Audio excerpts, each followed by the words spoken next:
So when car automakers make special edition versions of their vehicles, such as, well, this car right here, they tend to, spice it up with a few black accents and change up the body kit and the wheels. And this is exactly what Nissan Philippines did with this, the 2023 Nissan Terra Sport.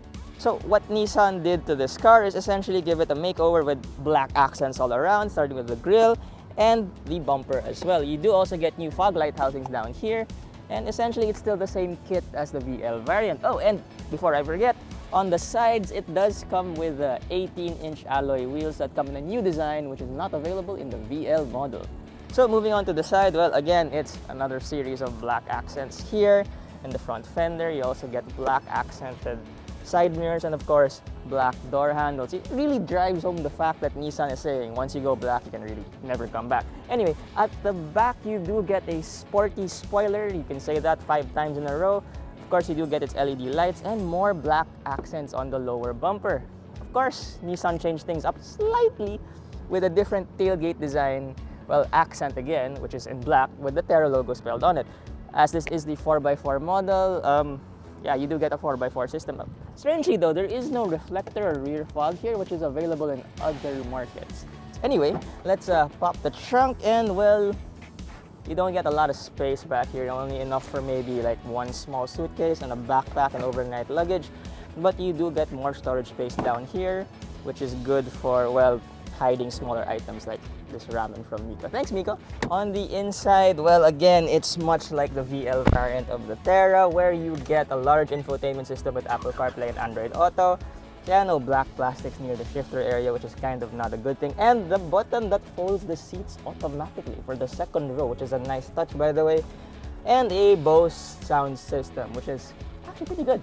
In the second row, well, you really don't get much toys back here aside from air vents, USB charging ports. Oh, but you do get this though. It's a DVD player, a second display, which you can actually stream movies and other video related things from the third row, which I'm going to later. Oh, and before I forget, cup holders. So like I mentioned earlier, it does come with a button that folds the second row. So if I push the switch, the second row seats tumble.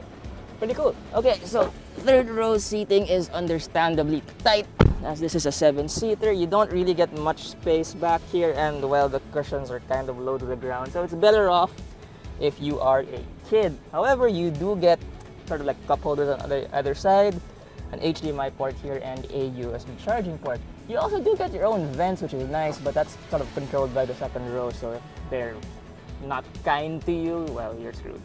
Under the hood, you are looking at a 2.5-liter turbocharged diesel engine that produces 190 horsepower and 450 Nm of torque, mated to a 6-speed automatic transmission that sends power to all 4 wheels. Now, for fuel economy figures, you are looking at, oh my god, that's hot, around 6.5 to around 10 in the city and 12.5 to 16 on the highway. It's not really good figures, but it's decent for what it offers since this is a heavy 4x4 car.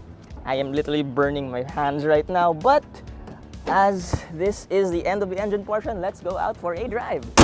So driving the Nissan Terra is like driving any other SUV. It feels heavy and the suspension is a little bit on the wallowy side. Regardless though, it does deliver a comfortable drive and ride.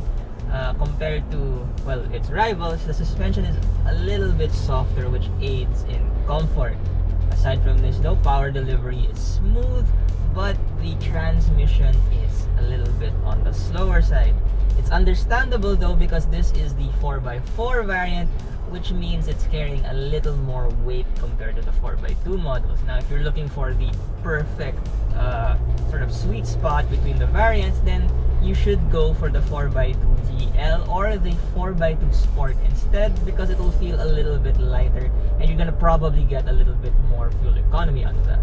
Acceleration for the Nissan Terra comes in, well, linearly, because the turbo kicks in pretty fast. But on the top end, the engine sort of restricts itself and doesn't deliver full boost until like the very last second. Despite this though, you can get to highway speeds fairly quickly, although you still have to manage the distance that you have, especially when you're doing overtakes as well, because, well, it takes time for the turbos to to come online.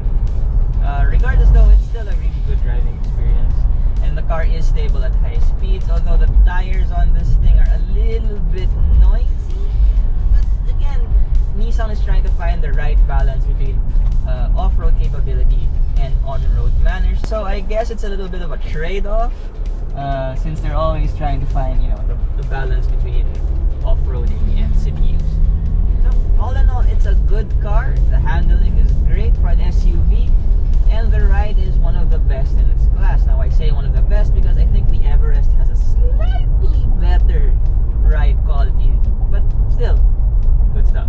So is the Nissan Terra Sport worth it? Well, if you're after the black accents and the new set of alloy wheels down below, and of course this gorgeous gray color, well, yes it is. But if you don't want to spend the extra money, then you can get the VL variant instead, which is roughly the same car, just with more chrome.